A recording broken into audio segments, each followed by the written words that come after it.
Imagine this. You're standing in a corridor of polished marble, lit only by flickering oil lamps. The air is heavy, too warm, too still. The kind of silence that makes your bones tense before you even understand why. This is Caligula's Rome, sometime around 39 CE. Not the Rome of triumphal arches and golden victories.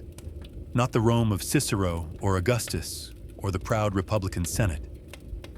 This is the Rome where men walk softly, where senators avoid eye contact, and where the quiet you feel right now isn't peace, it's fear. Because these halls, the ones built for emperors and decorated with frescoes of gods, no longer echo with political arguments or military strategies. They echo with something else entirely. People begging. Somewhere behind a carved wooden door, a voice breaks. A woman, maybe. A senator's daughter. You can't tell her age. You can't tell her rank. Terror makes everyone sound the same. And on nights like this, everyone is the same. Caligula made sure of that. But this isn't where the story begins.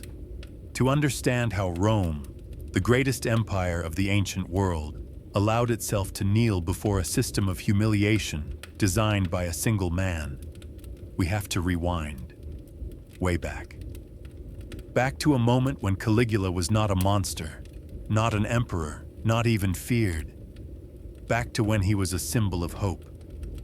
His name at birth was Gaius Julius Caesar Germanicus, and when Rome looked at him, they didn't see tyranny.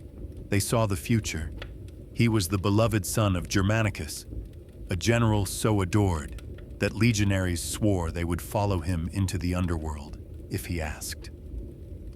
When Germanicus died unexpectedly in 19 CE, the empire mourned as if a god had fallen.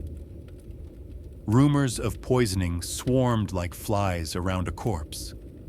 People whispered that Emperor Tiberius had been involved, though no one dared say it aloud. Caligula's mother, Agrippina the Elder, accused powerful men. She pushed too hard, and one by one her children disappeared, exiled, imprisoned, erased. Only Caligula survived, not by strength, not by bravery, but by pretending. He learned early what every child in imperial families eventually understands. Power doesn't just kill you, it studies you. And if you want to live, you must play a role. So he played it. Harmless, agreeable, unthreatening. Even when Tiberius summoned him to Capri, an island palace filled with secrets Rome refused to name, Caligula smiled, bowed, obeyed. He survived by making himself invisible, but Rome never forgot him. When Tiberius died in 37 CE, Rome exhaled for the first time in decades. The Senate voted instantly. The people erupted into celebration, and Caligula, young, charming, handsome, was pushed forward as the empire's salvation. The celebrations lasted 100 days. 100. It was more than relief. It was worship. Women threw flowers in his path. Children followed him singing. Senators, who once lived in terror of Tiberius, finally dared to smile again. Caligula cut taxes, released political prisoners, held games so spectacular, even old veterans forgot to be cynical. For a brief, glittering moment, he felt like the ruler Rome had been begging the gods to send. Crowds cheered his name as if cheering the return of Germanicus himself. And Caligula, after years of being watched, threatened, cornered, finally stepped into the light. He was adored. He was untouchable. He was free. But freedom did something strange to him. Where most men become generous, Caligula became hungry. Where most men find relief, Caligula found emptiness. And that emptiness, silent, bottomless, began to swallow the man people once loved. The turning point came in autumn of the same year, 37 CE, when a sudden illness struck him. Ancient writers described it like a nightmare. Fevers so high, doctors thought he would burn from the inside. Convulsions so violent, guards had to hold him down. Delirious episodes where he swore he was speaking with Jupiter himself. Rome trembled. Temples filled with offerings. Some citizens vowed their lives if only the emperor would live. And then he did. He woke. He stood. He breathed again. But something essential never came back. The first command he issued after his recovery was subtle enough to dismiss. He ordered the heads of every statue of every god in the city to be replaced with his own likeness. People laughed nervously. What a strange joke. What harmless vanity. But the joke never ended. His eyes, once warm, grew predatory. His nights filled with rambling walks through the palace gardens, barefoot, whispering to the moon. Servants found him covered in soil, claiming he had been planting Rome's destiny. He stopped sleeping, stopped eating with others, stopped pretending to be human. And then, quietly, almost peacefully, he crossed a line no emperor had ever crossed so openly before. He decided he was not just ruler, he was God. And gods, in his world, were not bound by mortal rules. Neither were the men and women under his power. Which brings us back to those marble corridors, to the muffled cries behind closed doors, to a Rome where obedience wasn't enough, where humiliation became currency, and suffering became ritual, and the greatest empire in history bowed before a man who believed every body in it belonged to him. When Caligula rose from his sickbed in late October 37th CE, Rome cheered as if the gods themselves had intervened. Bells rang in the Forum.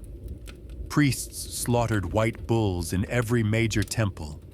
Mothers held their children up to the sky, thanking Jupiter for sparing the young emperor.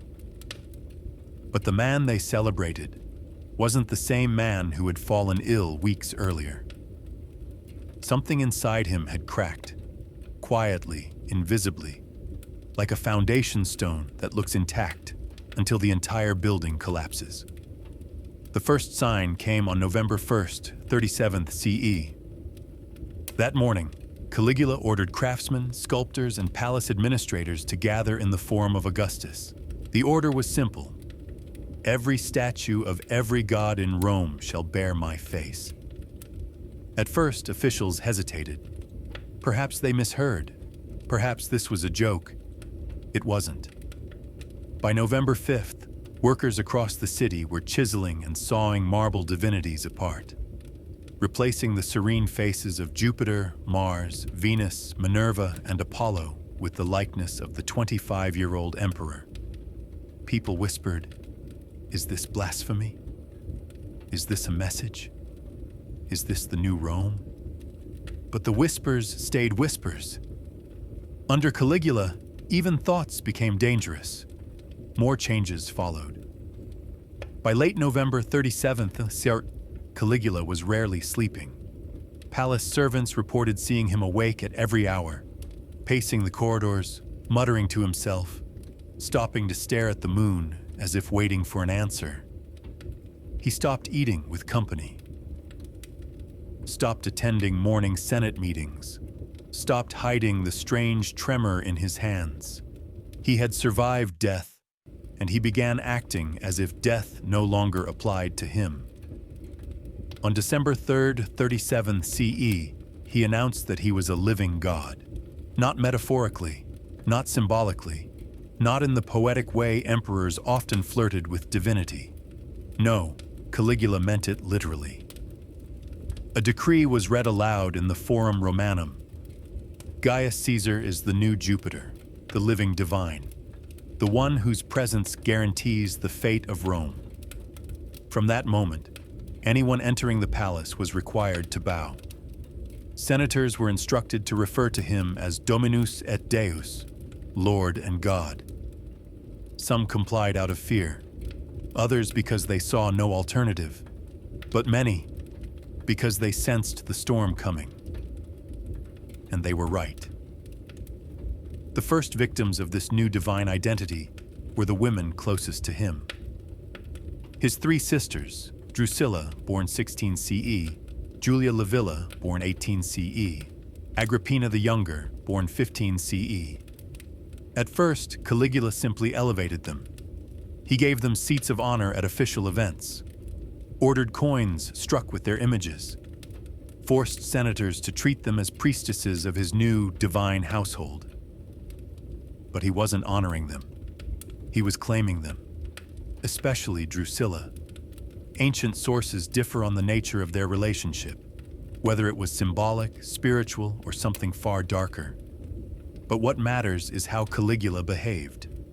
On January 3rd, 38 CE, during a banquet celebrating the new year, he publicly called Drusilla his divine partner, seating her beside him where the empress traditionally sat. Senators exchanged glances but said nothing. Silence was survival. 2 weeks later, on January 18th, 38 CE, he signed a decree naming Drusilla heir to the throne. No woman had ever been placed so openly in line for imperial succession. But fate, or something more ironic, intervened. In June 38 CE, Drusilla fell ill. The exact date is lost, but records confirm she died sometime between June 10th and June 15th. Some sources say fever, others whisper miscarriage. What we know is this: the moment she died, Caligula shattered. He declared her a goddess, Diva Drusilla, on June 17th, 38 CE. He commanded the empire into mourning so severe it bordered on madness. No one was allowed to laugh. Public festivals were banned. Bathing was forbidden. Meals had to be eaten in silence. Anyone caught smiling was executed. Anyone heard singing was flogged. On June 20th, a man was dragged into the forum and beheaded because he was seen buying figs with too cheerful a stride. Grief had turned Rome into a graveyard, but it wasn't grief. Not really. It was possessiveness. Drusilla wasn't mourned as a sister. She was mourned as something Caligula believed the universe had stolen from him, and with her gone, he needed replacements. That's when the palace began to transform, piece by piece, into something new, something organized, something terrifying. Something that would shape the next 3 years of Roman life. The first architectural changes appeared on August 1st, 38 CE, when Caligula ordered construction inside the Palatine Palace. New chambers, new corridors, new rituals. He renamed sections of the palace after gods. The Room of Jupiter, where he staged his divine judgments. The Chamber of Venus, where noble women were forced to reenact mythic acts of devotion. The Hall of Priapus, where humiliation became ceremony. Sculptors were brought in. Fresh frescoes were painted. Marble was carved into scenes not of glory, but of domination. By September 38th, the transformation was complete. The palace was no longer a seat of power. It was a machine. A machine designed for control, fear, and the systematic degradation of Rome's elite, wrapped in the language of worship. And with the architecture came the rules. On September 12th, 38 CE, a new decree circulated among the Senate. Service rendered to the divine emperor is service rendered to Rome. Those 8 words became the foundation for everything that followed. They turned obedience into patriotism, turned humiliation into ritual, turned suffering into duty. And once that line was crossed, the empire never came back. By October 38th CE, the transformation of the palace was no longer rumor. It was reality.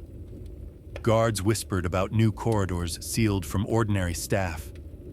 Scribes were ordered to burn old architectural blueprints. Midwives, physicians, and attendants were quietly transferred into special service and forbidden to speak of their duties. On October 14th, Caligula made the first move that revealed the true nature of his system. He summoned the Senate. Not to debate, not to govern, but to observe. Inside the newly christened Chamber of Venus, senators watched as noblewomen, wives of their peers, were forced into ceremonial positions, wearing almost transparent Syrian silk and golden garlands symbolizing divine submission. The message wasn't subtle. Caligula wasn't just claiming bodies. He was claiming power over Rome's most sacred institution, the family. That night, several senators vomited in the corridors, not because of the heat of the lamps, but because they realized, in that suffocating room, that refusal was now impossible, and the emperor had only just begun.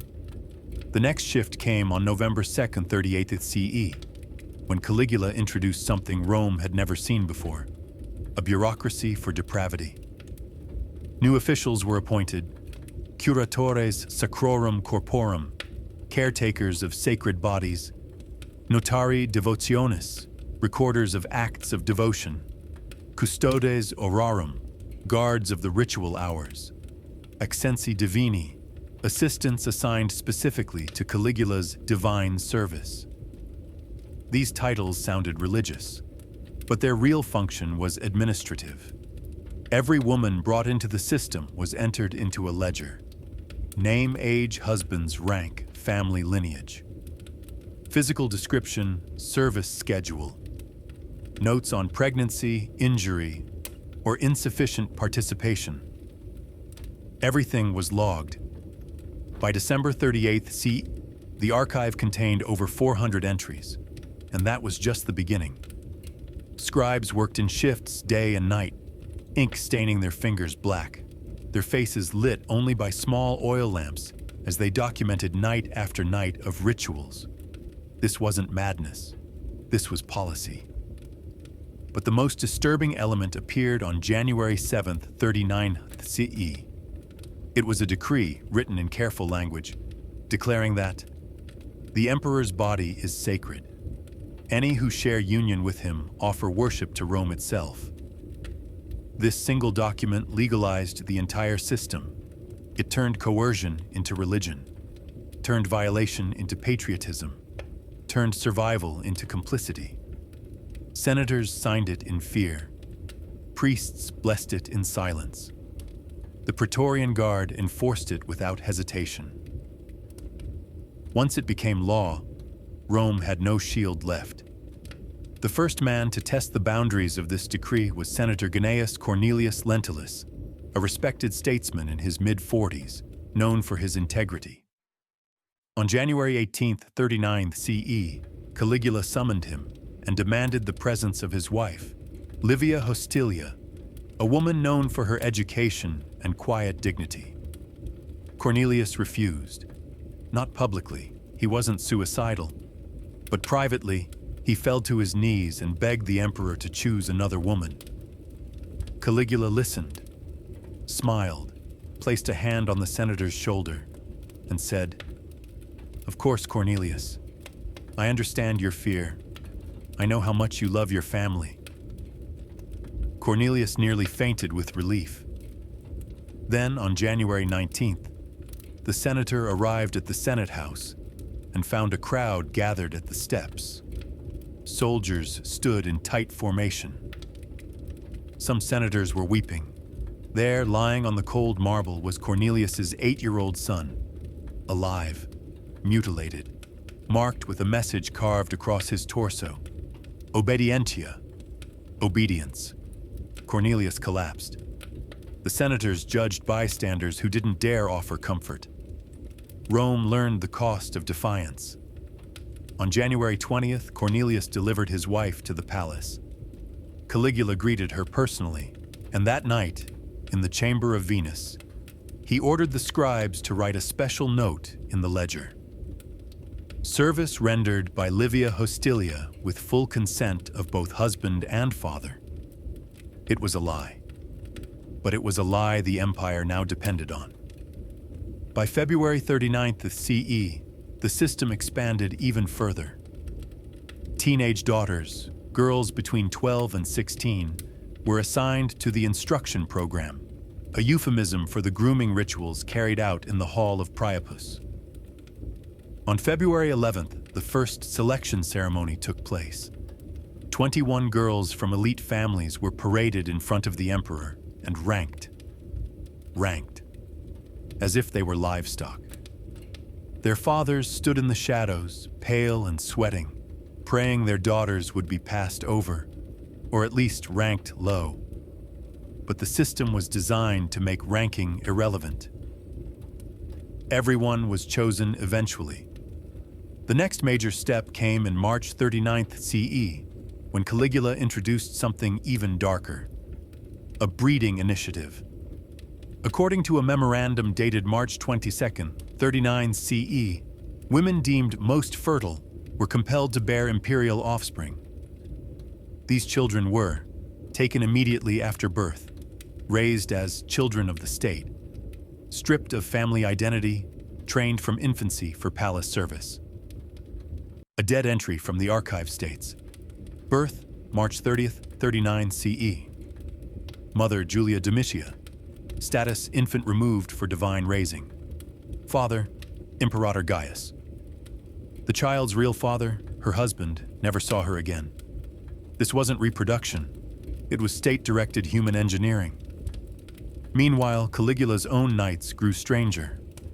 Guards recorded incidents on April 8th, April 19th, and April 22nd, 39 CE, where he wandered the palace naked, smeared with dirt, claiming to be communing with gods. But the city didn't laugh. Not anymore. Because at every feast, at every Senate meeting, at every procession, the emperor's eyes scanned the crowd, not as a ruler surveying his people, but as a predator evaluating prey. By May 39th CE, even the Praetorian Guard, once loyal to the death, began to whisper about the emperor's instability, about the growing danger, about the fact that Rome had survived tyrants before. But this time, the tyranny was organized, systematic, efficient, and if no one acted soon, it might become permanent. By June 39th CE, Rome had adjusted to something it once thought impossible, living under an emperor who demanded worship not through temples, but through submission of flesh and identity. Every month brought a new decree. Every decree erased another boundary. And the next boundary fell on a night Rome still remembers. The night of the full moon, June 21st, 39. CE Caligula believed full moons heightened divine power. He wasn't the first Roman to think so. Superstition ran deep in the empire. But he was the first emperor to turn it into state policy. On June 18th, heralds announced a lunar ritual of renewal to take place 3 nights later in a private amphitheater constructed behind the Palatine Palace. But the truth was darker. This night would become the first of the infamous lunar rites, ceremonies Caligula personally designed to break Rome's elite from the inside out. When the moon rose over the rooftops, pale and full, the emperor entered the arena dressed in a cloak of silver threads and wreaths of polished lunar stones. In the center of the arena stood 20 noblewomen and girls, chosen from the highest families.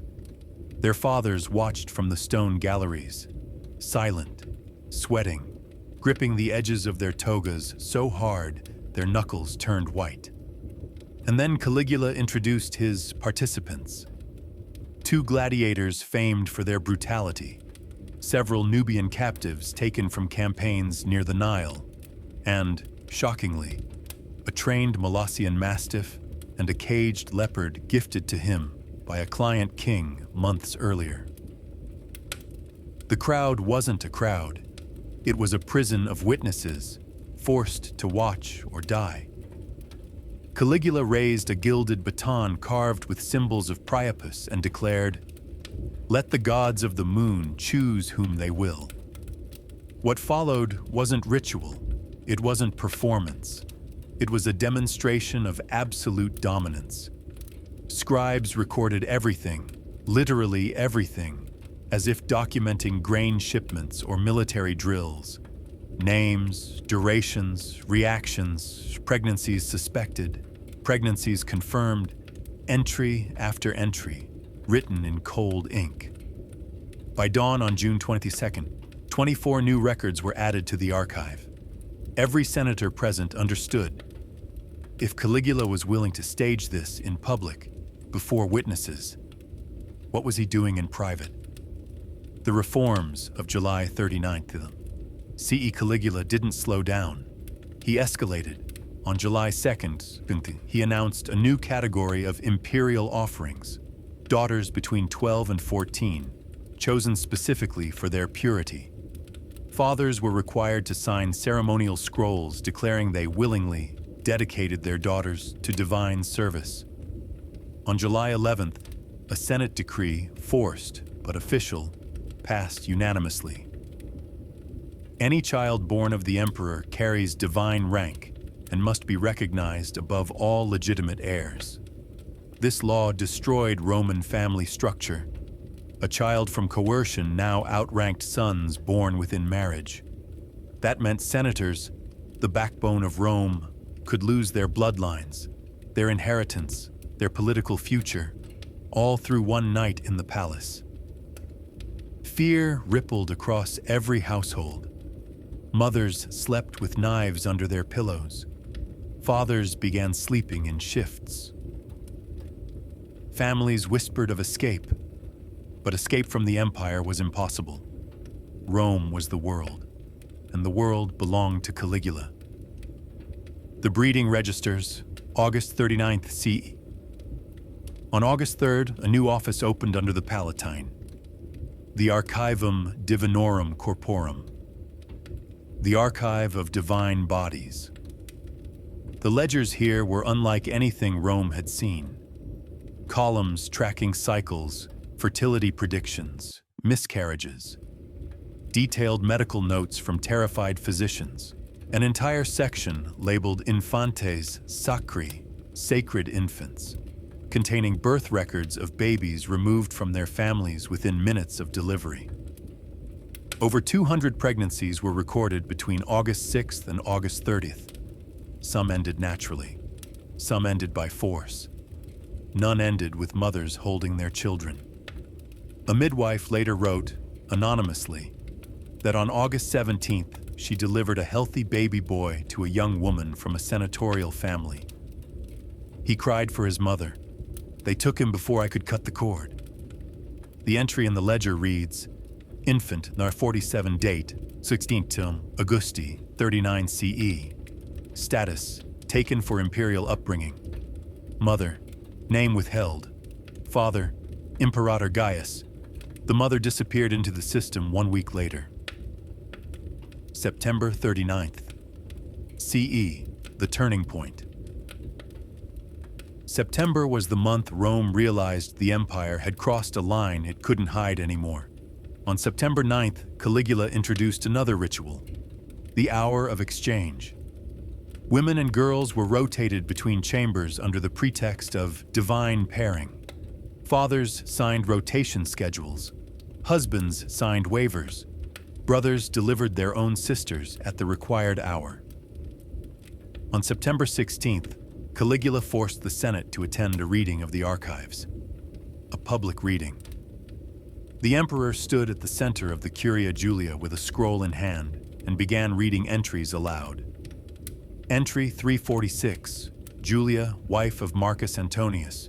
Duration, 4 hours. 6 participants.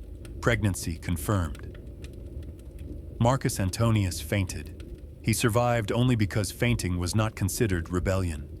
Others shook visibly. Caligula laughed. He wasn't punishing them anymore. He was enjoying them break. October 39th CE, the month of masks. On October 4th, Caligula issued a decree requiring senators to wear ceremonial masks during certain palace rituals. Masks depicting smiling faces. Why? Because he wanted laughter, even if it was painted on. On October 18th, during a ritual in the chamber of Venus, an older senator named Publius Silanus failed to keep his mask properly aligned. Caligula noticed the trembling of his mouth underneath. He had Silanus dragged forward and executed on the spot. His daughter was kept. The masks stayed. November 39th, CE, Rome starts to whisper. By this point, the Praetorian Guard knew the truth. Caligula wasn't simply cruel. He wasn't simply unstable. He was unpredictable. And unpredictability was a threat even the emperor's personal guard could not tolerate. On November 12th, whispers spread through the barracks. Something must be done. On November 21st, Praetorian Tribune Cassius Chaerea, a man Caligula mocked relentlessly, began quietly speaking to trusted soldiers. On November 27th, the first assassination draft was written on wax tablets, then immediately burned. But the idea remained. Rebellion was no longer treason, it was survival. December 39th, CE, the last winter of Rome's innocence. Caligula marked the winter solstice, December 21st, with a ritual so extreme that even his most loyal officers refused to participate. That night, he ordered a sacrifice of gratitude, but not of animals. He selected 3 families, 3 entire households, 3 bloodlines. The next morning, their homes were empty, their names erased, their property seized. Rome understood what this meant. Caligula had moved past controlling people. He was now erasing them. And while the city froze in fear, the Praetorian conspiracy warmed. Because they knew the truth, Caligula would not stop. He would escalate. And if they waited too long, there would be no Rome left to save. January 40th, CE, Rome holds its breath. The new year should have brought renewal, hope, celebration. Instead, January the 40th CE opened with an imperial proclamation that chilled Rome to the bone. Caligula declared, "This year I shall complete the transformation of Rome. The mortal world must bow to the divine." On January 4th, he ordered the construction of a Bridge of the Gods, a symbolic walkway connecting the Palatine to the Temple of Jupiter on the Capitoline Hill. Workers whispered it was meant for rituals, sacrifices, or personal ascension ceremonies. On January 10th, a new rule was issued. Every noble household must provide 1 daughter, 1 wife, or 1 sister for monthly divine service. Families scrambled, husbands negotiated, fathers pleaded. But refusal was no longer an option. January became the month Rome learned what total compliance looked like. January 17th, 40 CE, the night of the black oil lamps. On this night, oil lamps throughout the palace were extinguished during a ritual. Only torches remained lit. Servants swore they saw figures stumbling in the dark, dragged by guards into chambers they couldn't identify. One scribe recorded, "It was dark, but I heard them. Wives, daughters, sisters, all of Rome in those hallways." This night introduced a new variation to Caligula's ceremonies: blind selection. Women were taken without prior notice, without schedule, without even the illusion of structure. Fear seeped into every corner of the city. February 40th CE, the Accaria Decree. On February 2nd, Caligula issued one of his most dangerous orders to date. He declared himself the new Dionysus, the god of ecstasy and madness. To mark this rebirth, he proclaimed a series of celebrations called the Accaria rites, beginning February 10th. During these rites, wine flowed without limit. Masks were required, identities blurred, boundaries vanished. Scribes recorded 73 new entries in the archive over the first 3 nights alone. On February 14th, the emperor stood in the forum wearing a wreath of ivy and announced, "Rome shall know ecstasy as the gods commanded." the Senate applauded. Because applause meant survival. February 27th, 40 CE. The breaking point. A young woman named Valeria Maxima, age 16, daughter of a respected senator, stopped speaking entirely. Not after a single ritual, but after weeks of being summoned from her home without warning. On February 27th, palace physicians examined her and confirmed her vocal cords were intact, her lungs functional, her tongue unharmed.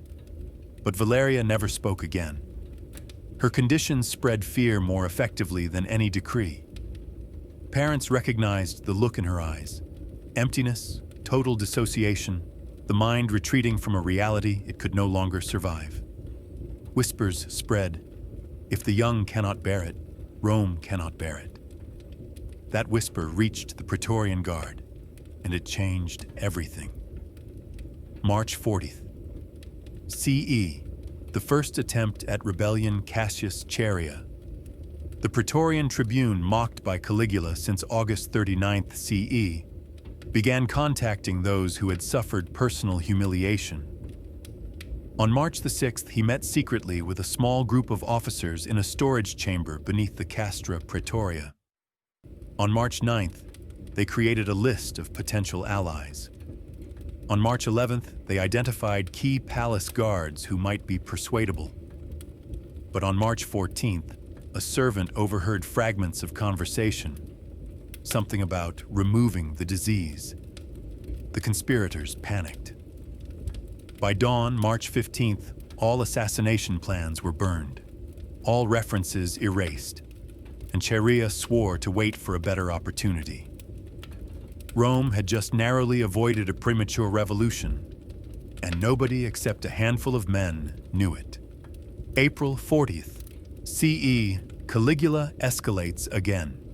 On April 1st, Caligula announced a shocking idea.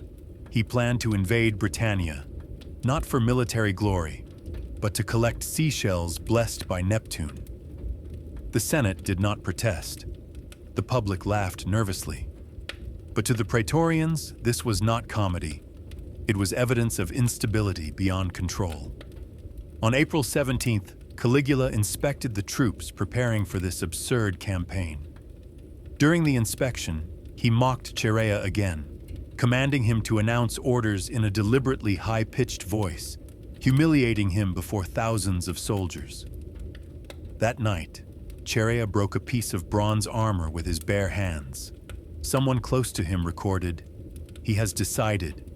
Next time, there will be blood." May 40 CE.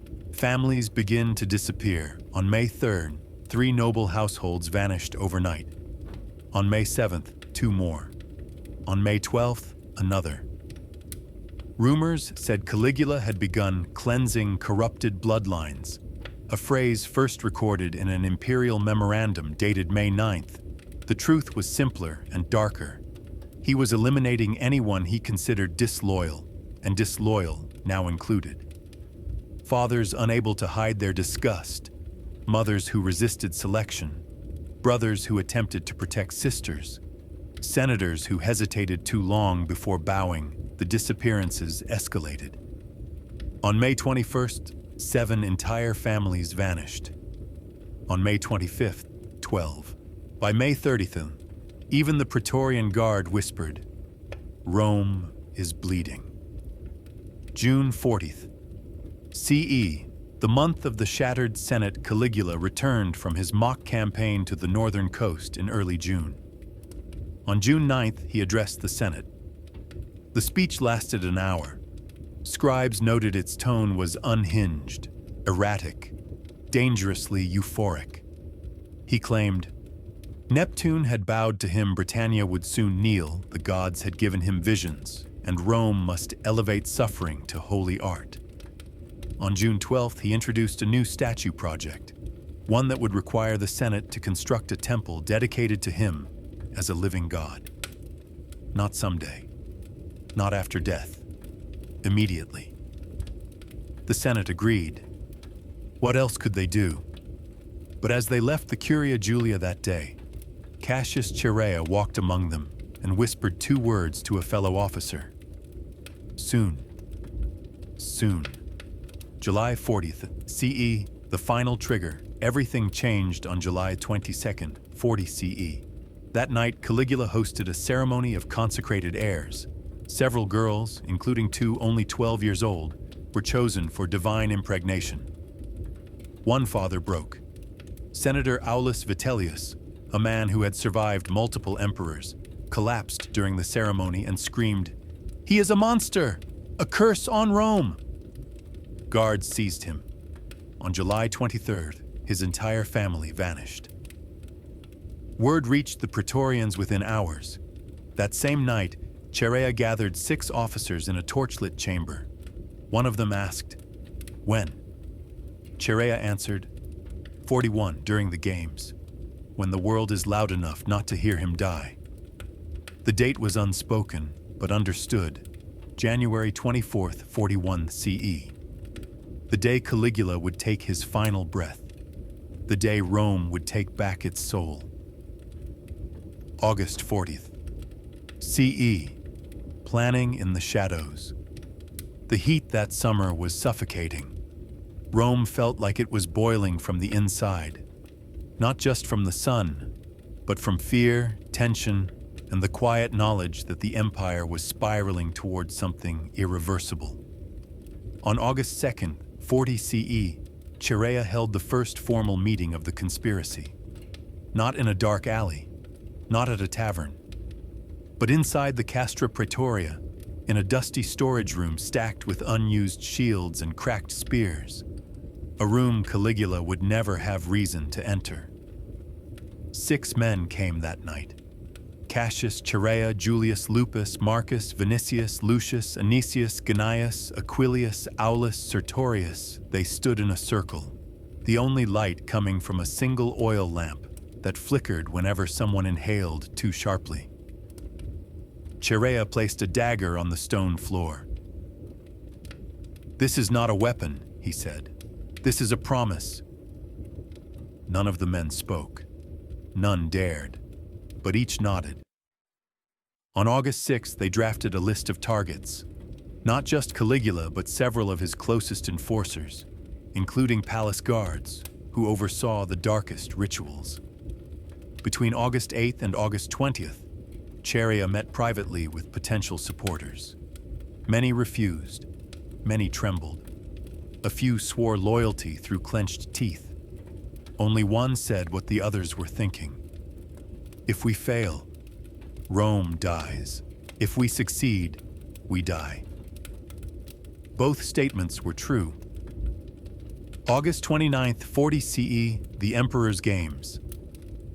On the 3rd day of Caligula's summer games, he introduced a spectacle that made even the hardened Praetorians look away. 20 senators' wives were forced into a mock reenactment of the rape of Europa, performed before thousands. Caligula narrated the ritual himself, laughing as he pointed at the women and at the senators seated helplessly above. Chaerea watched from the edge of the arena, jaw tight, hands shaking. That night, he made the decision. He dies in the coming winter, before the new year consumes another child. September 40th CE, the city starts to crack. On September 4th, Caligula accused 2 consuls of sorcery and had them executed publicly. Their families were stripped of property, their homes ransacked. On September 13th, during the festival of Epilum Jovis, Caligula entered the temple wearing a cloak of pure gold and demanded that priests burn incense to him first, Jupiter second. The priests obeyed and silently cried. On September 19th, he ordered the arrest of several senators for insufficient applause. On September 21st, 4 of their daughters were taken for divine pairing. Rome was reaching its breaking point, but fear kept mouths closed. Only the Praetorians had the power to act, and even they were terrified. October 40th CE, preparations intensify. The weather cooled. Leaves began to fall. Caligula grew restless, pacing the palace at night like a beast in a gilded cage. On October 3rd, he announced another decree. All noble families must present detailed genealogies. The divine requires purity. Everyone understood the meaning. A new purge was coming. On October 8th, Chaerea met with Lupus and Vinicius to finalize the plot. They agreed on 3 critical factors. Noise. The assassination must occur during a loud public event. Location. A secluded passage near the Palatine was ideal. Timing. January 24th during the Palatine Games, when Caligula would walk from a private feast to the theater. On October 12th, Chaerea secured a small bronze key from a palace guard, a key that opened the side passage connecting the imperial palace to the theater. Without it, the assassination would be impossible. On October 18th, a new member joined the conspiracy. Sabinus, a young guard whose sister had been taken months earlier and never returned. He said only one sentence: "I will strike first." Chaerea disagreed. Chaerea wanted the final blow. October 29th, 40 CE, the warning. A palace attendant, a young woman tasked with carrying messages, overheard something dangerous. She heard Chaerea mention the word purify. In any other era, she might have dismissed it. But in Caligula's Rome, where even breath could be treason, she panicked. She ran directly to the emperor. Caligula listened, smiled, and said, "Let the mice scurry. Cats always catch them." The next morning, on October 30th, Chaerea was summoned. Caligula mocked him in front of the entire Praetorian staff, ordering him to shout commands in a shrill voice the emperor imitated like a child. Chaerea stood frozen, humiliated, burning. He walked away that day knowing one thing: if we don't kill him soon, he will kill us. November 40th CE, the final circle forms. On November 2nd, Chaerea called a secret midnight meeting. This time, 21 Praetorians showed up, some of them trembling, some furious, some numb. Chaerea placed his hand on his sword and said, "On the 24th day of the first month of the next year, blood will cleanse Rome." The men agreed. But conspiracies are fragile things. On November 9th, Aulus Sertorius, one of the original conspirators, disappeared. His home was empty, his servants missing. No trace of him was ever found. On November 11th, a message was found, carved into the door of the Praetorian barracks. Eyes are everywhere. No one knew if Caligula ordered it, but it worked. The conspirators grew more cautious. On November 21st, they conducted a rehearsal of sorts, walking the corridor, timing the approach, practicing how they would strike, calculating the distance between the emperor and the door. On November 29th, Chaerea chose his weapon. A military-issue gladius with a sharpened tip and a shortened grip for quick work in narrow spaces. December 40th. CE, the winter of suspicion. Winter came early and bitter. On December 5th, Caligula accused the Vestal Virgins of impurity and had 2 of them executed, something unprecedented. On December 12th, a group of noblewomen tried to poison themselves. All survived. All were punished. On December 18th, senators were forced to attend a sacred feast where Caligula made them watch hours-long rituals. He laughed. They cried silently. Caligula celebrated the winter solstice on December 21st with another ceremony in the chamber of Jupiter. That night, Chaerea and his co-conspirators finalized the details: where they would stand, how they would block the exits, who would give the signal, who would strike first, who would finish the job. By December 31st, everything was set. Rome entered 40 CE, 41 CE, not with fireworks or celebration, but with dread, because everyone sensed, even if they couldn't explain it, that the emperor's days were numbered and the empire was holding its breath. January 41st, CE, the month of the last breath. Rome began the new year in silence. Not ceremonial silence, not respectful silence, but the heavy, suffocating quiet of a city waiting for something to snap. Fires burned low. Markets spoke in whispers. Even the Tiber seemed to move slower. Everyone felt it. Caligula wouldn't live to see February. January 1 to 5th, 41 CE, the unraveling. On January 1st, instead of blessings for the new year, Caligula issued a proclamation condemning several senators for insincerity. Their families were seized before sunset. On January 3rd, he stormed into the Curia Julia, demanding applause for a speech that lasted nearly 3 hours, alternating between divine proclamations and accusations of betrayal. On January 5th, he announced that he planned to move the capital of Rome to Alexandria in Egypt, declaring, "Only there will people worship me as I deserve." This was the final confirmation for the conspirators. If Caligula left Rome, he would purge the Senate before he went. Everyone who ever looked at him with doubt would die. Chaerea convened his final planning meeting that same night. The assassination date stayed firm, January 24th, 41 CE, a date chosen not by chance, but by opportunity. January 8th, 12, the emperor grows reckless. On January 8th, Caligula executed 2 palace stewards for breaking a statue he had toppled himself the night before during a manic episode. On January 10th, he demanded that the Senate declare him the son of Minerva and Jupiter. On January 11th, he forced several noblewomen to participate in a night-long ritual and then marched into the Senate chamber barefoot at dawn to announce new religious taxes. His behavior was deteriorating quickly, but it was January 12th that sealed his fate.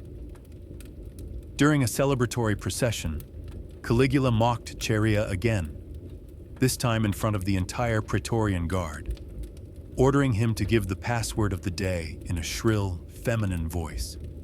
Chaerea obeyed. But as he spoke, the emperor laughed so hard he covered his face with his cloak. Something inside Chaerea closed forever. When he walked away, he said to Lupus, "I will not let him see another sunrise after the games."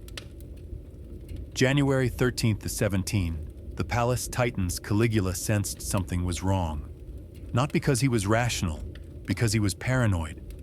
On January 13th, he increased nighttime patrols around the Palatine. On January 14th, he ordered new locks installed on certain doors. On January 15th, he demanded that the Praetorians swear another oath of loyalty. Chaerea swore it. So did every conspirator. He had to, because refusing would expose them all. On January 16th, Caligula canceled a scheduled Senate meeting without explanation. On January 17th, he screamed at a chamberlain for bringing him lukewarm wine, then ordered the man beaten. Witnesses said the chamberlain survived the beating, but died later from internal injuries. By now, the palace staff moved through the halls like ghosts. January 18th to 20, the final rehearsals. On January 18th, Chaerea and his men inspected the underground passage beneath the Palatine. The path connected the palace to the theater where the Palatine Games would be held. This passage was narrow, too narrow for bodyguards to maneuver properly. Perfect for an ambush. On January 19th, Sabinus practiced drawing his sword in a single smooth motion. He timed it repeatedly until he could unsheath and strike in under a second.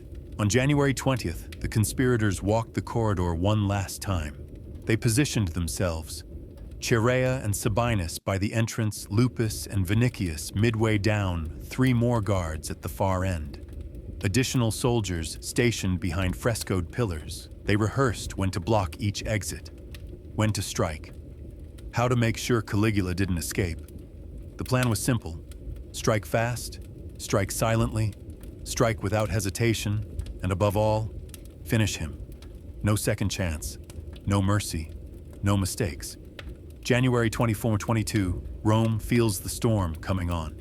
January 21st, a violent winter wind swept through the city. The Tiber overflowed onto the banks. One priest called it a sign. People whispered, "Someone is going to die." On January 22nd, Caligula toured the theater where the games would be staged. He laughed, joked, and declared, "This will be a celebration Rome remembers for 1,000 years." He had no idea how right he was. Meanwhile, Chaerea watched from a distance, gripping the pommel of his sword so tightly his knuckles turned white. January 23rd. The night before this night became legend. The conspirators barely slept.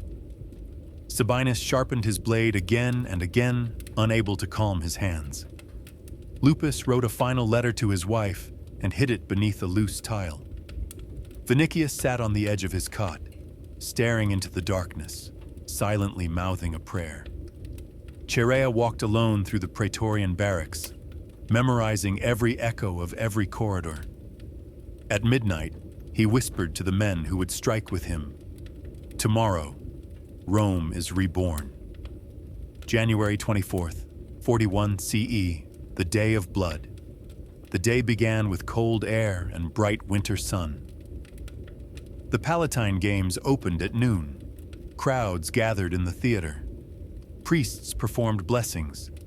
Musicians played as dancers whirled across the stage.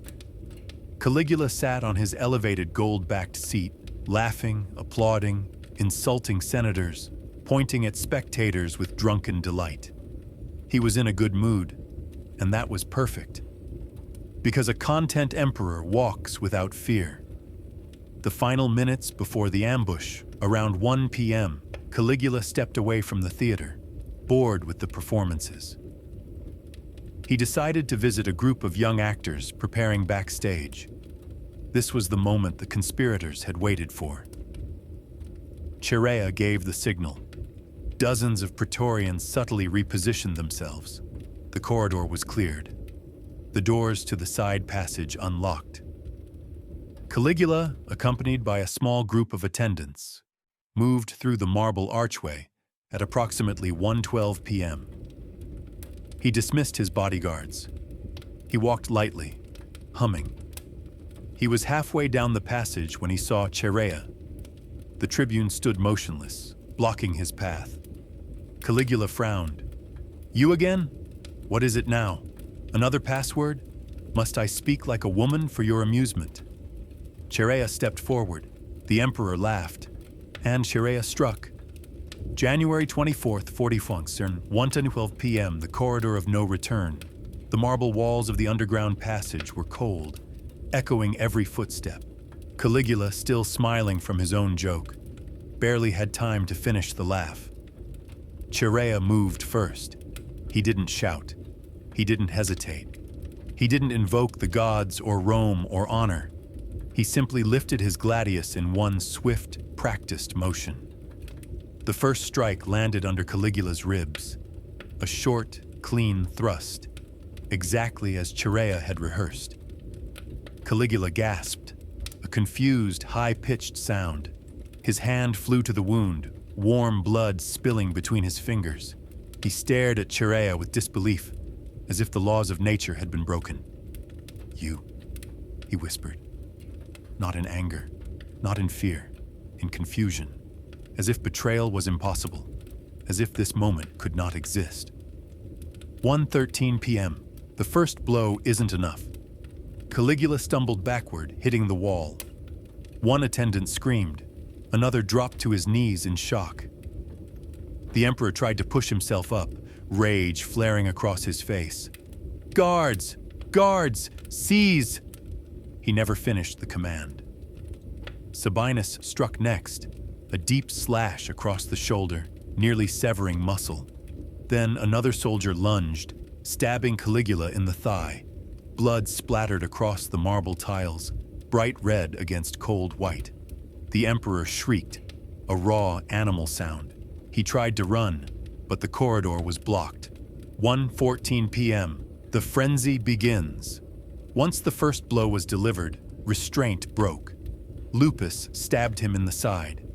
Vinicius stabbed him in the abdomen. A younger guard delivered a blow to his collarbone, shattering bone. Caligula fell onto his hands and knees. Blood pooled beneath him. He tried crawling. He tried speaking. He tried bargaining. "Stop. I am your god. I command." A soldier struck him across the face with the flat of a sword, splitting his cheek open. The emperor choked, coughing up blood. Chaerea seized the moment. He stepped forward, placed his boot on Caligula's hand, pinning him to the floor, and drove his blade into the emperor's throat. Caligula's eyes widened, his body convulsed, then sank, but Chaerea didn't stop. None of them stopped. 1:15 p.m., the symbolic blow, 16 wounds were documented later. Some accounts say 30. But one strike mattered more than all the others. Chaerea delivered a final stab, a deliberate thrust to the genitals, symbolically reversing the emperor's years of sexual domination and humiliation. This blow ended the frenzy. Caligula's body fell limp, his blood soaked into the cracks between the tiles. His head slumped forward. It was over. The Emperor of Rome, the man who turned families into ritual offerings and fear into governance, now lay dead in a narrow corridor beneath his own palace. 1:16 p.m., the corridor falls silent. For several seconds, there was no sound, no breathing, no shouting, just the drip of blood hitting stone. One soldier vomited, another crossed himself, trembling. Chaerea knelt beside the corpse. "Rome is freed," he whispered. It wasn't a victory cry. It was exhaustion, relief. A man who finally dropped the weight he carried for too long, but the truth would reveal itself soon enough. Rome was not free, not even close. 1:17 p.m. The first panic. A chamberlain rounded the corner and saw the bloody scene. He screamed. His scream traveled through the passage, reached the palace attendants, and sent soldiers running. The conspirators had only seconds to act. Sabinus slammed the passage doors shut. Vinicius forced attendants to stay silent at sword point. Chaerea shouted, "To the theater! Seal the exits!" The Praetorians rushed toward the theater where thousands were still watching the Palatine Games. But as they ran, the news spread faster than they could control it. 1:18 p.m. The theater erupts inside the theater. Dancers froze on stage. Musicians stopped playing. A murmur rolled through the audience like a wave of thunder. Caligula is dead. What happened? Who killed him? Are we safe? The crowd surged toward the exits. Guards tried to contain the panic. Some senators attempted to flee before anyone connected them to the deed. The games collapsed into chaos. People trampled each other. Families screamed for their children. Slaves ran, unsure whether to escape or stay. Priests collapsed onto the altar, praying. It was as if Rome itself had been stabbed. Meanwhile, Caligula's wife and daughter. When the assassins killed Caligula, they had no intention of leaving loose ends. On 1:20 p.m., a small group of conspirators stormed into the palace apartments. Inside was Milonia Caesonia, Caligula's wife, a woman hated by the Roman elite for her influence over him. She grabbed her daughter, Julia Drusilla, who was around 1 or 2 years old, and tried to run. A guard intercepted her. Milonia screamed, "Mercy, she is only a child." There was no mercy. Milonia was stabbed first, quickly. Julia Drusilla was killed moments later. The conspirators intended to erase Caligula's line entirely. 1:30 p.m. The Senate attempts to take power. Senators rushed into the Curia Julia, shouting at each other, "Restore the Republic! Elect new consuls! Erase the Principate! Rome must never kneel again!" It was chaos. Some wanted democracy. Some wanted a new emperor. Some wanted revenge on Caligula's supporters. But while the Senate argued, the Praetorians made a different choice. 1:40 p.m. Claudius is found. Hiding behind a curtain in the palace was Claudius, Caligula's uncle. He was trembling, crying, certain he would be killed next. But the Praetorians lifted him to his feet, not to kill him, to crown him. The soldiers needed stability. They needed the man who would guarantee their salaries and privileges. They declared Claudius emperor on the spot. The Senate's dream of restoring the Republic died instantly. 2:00 p.m. Rome faces the truth. Caligula's body was dragged away. The corridor was washed. The palace sealed. The archives hidden. The system Caligula built, the rituals, the ledgers, the breeding records, the abuses, the bureaucratic cruelty, none of it vanished. Claudius ordered a damnatio memoriae, the erasure of Caligula's official legacy. But the stains he left on Rome weren't ink. They were people. Women who survived the rituals. Children born of coercion. Fathers who broke under humiliation. Officials who learned that atrocities, once systematized, can be passed to the next ruler with frightening ease. Caligula died. The machinery remained. January 24th, 41 CE, 3:00 p.m. The body is gone. The damage isn't. By mid-afternoon, Caligula's corpse had been removed from the corridor. His blood scrubbed from the tiles. His clothes burned. His attendants silenced. The conspirators believed the nightmare was over. They were wrong. Killing a man takes seconds. Killing the system he built takes generations. Because the machinery Caligula created, the ledgers, the rituals, the fear, the hierarchies, was not a single monstrous act. It was an institutional habit, a rhythm Rome had learned to follow through gritted teeth, a rhythm that would not stop just because the drummer had fallen. 3:15 p.m., the palace locks down. Claudius, terrified but newly declared emperor, ordered the palace sealed, every entrance blocked, every servant questioned, every scribe rounded up for historical preservation. But what Claudius feared most wasn't rebellion. It was exposure.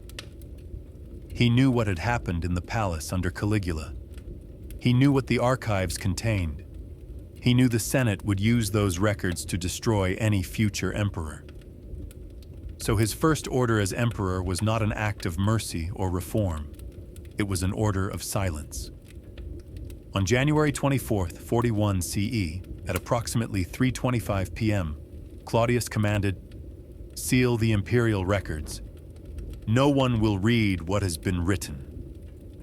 The archive of divine bodies was locked behind iron doors. The scribes were quietly reassigned. The midwives vanished. The physicians were forbidden to speak of anything they had witnessed. Rome pretended none of it had happened. 4:00 p.m., the Senate faces a choice.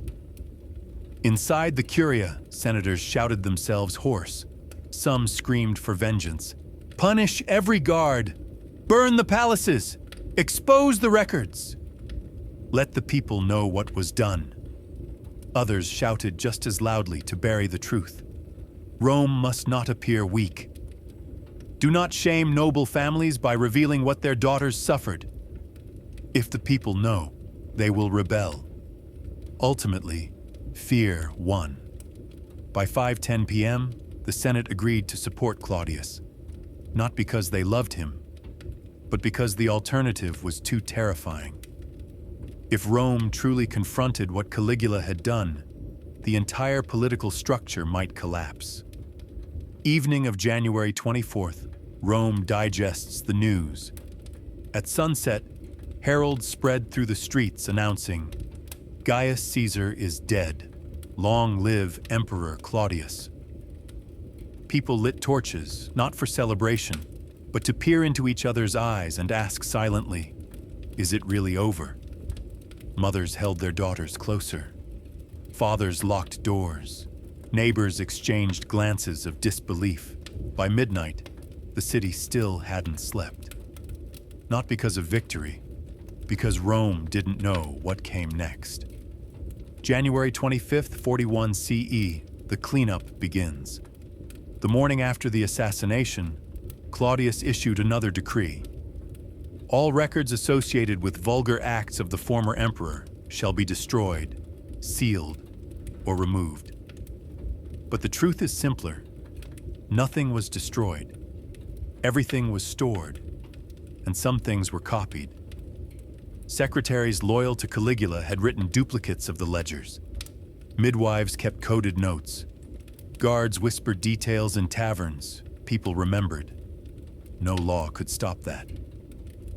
Victims without closure. Hundreds of women, noble women, wives, daughters, girls barely past childhood, woke on January 25th to a world that pretended their suffering had never existed. Their families told them to forget. Their husbands told them to stay silent. Their fathers told them to act normal. Some tried. Others couldn't. Some women refused to leave their rooms. Some refused to eat. Some cried without making a sound. Some never spoke again, like Valeria. Others found out they were pregnant. What happened to those children varied. Some were taken to the palace under new adoption laws. Some were quietly abandoned on temple steps. Some families raised them in secret, never telling the child who fathered them. Some died young due to illness or neglect. Rome never recorded their names, but their existence proved a truth everyone wanted to forget. Caligula's reign didn't end when his body fell. It lived on through the lives he had marked forever. The fate of the conspirators. Cassius Chaerea, the man who delivered the first blow, did not live long. Claudius knew the Praetorians had chosen him out of convenience, not loyalty. He needed a message, a warning. So on March 28, 41 CE, Chaerea was formally charged with treason. His defense? "I killed a tyrant." Claudius replied, "You killed an emperor." Chaerea was executed on April 2, 41 CE.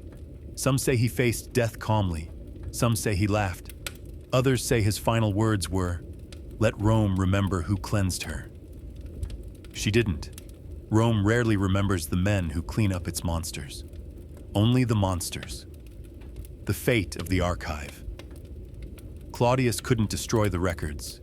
They were too detailed, too extensive, too dangerous, so he hid them. The archive of divine bodies was moved to a sealed vault beneath the Palatine, guarded by officials whose job was to pretend it didn't exist. But some scrolls leaked over the decades. Historians in later eras found fragments, lists of names, schedules of rituals, medical notes about forced pregnancies, records of infants separated from families, ledgers of fees and contributions. Detailed maps of the palace rooms used bits and pieces, enough to show that Caligula's cruelty wasn't chaos. It was administration. It wasn't madness. It was system. A city that never healed. In the years that followed, Rome rebuilt its image. Feasts returned. Games resumed. Temples reopened. Senators pretended they were not broken men. But the empire never fully recovered. The Palatine Palace remained haunted, not by ghosts, but by memory. Some servants refused to enter certain halls. Some guards avoided the underground passage. Some noble families relocated to the countryside, unable to bear living near the place where their children had been taken. Rome tried to erase Caligula. but the shadows he created stayed. The dark legacy Caligula did one thing no emperor had done before. He proved that terror could be bureaucratized, that cruelty could be scheduled, logged, budgeted, filed, stamped, ratified, enforced by clerks, doctors, guards, scribes, and priests. That an entire empire could participate in atrocity, not out of loyalty to a man, but out of obedience to a system. And once Rome learned that lesson, it never forgot it. The final truth: Caligula died on January 24th, 41st CE, but the people he broke lived for decades. Women who bore scars beneath their garments, children who never knew their true fathers, men who lived with the guilt of survival, senators who bowed too deeply, priests who blessed what shouldn't have been blessed. The empire moved on, but deep beneath the Palatine, behind a locked door no one spoke of, the archive remained. Rows of scrolls, names of victims, dates of rituals, ledgers of suffering, history hidden but never erased, because Caligula didn't just ruin Rome, he taught Rome how to ruin itself. And that, more than the marble, the blood, or the empire, is the legacy that outlived him.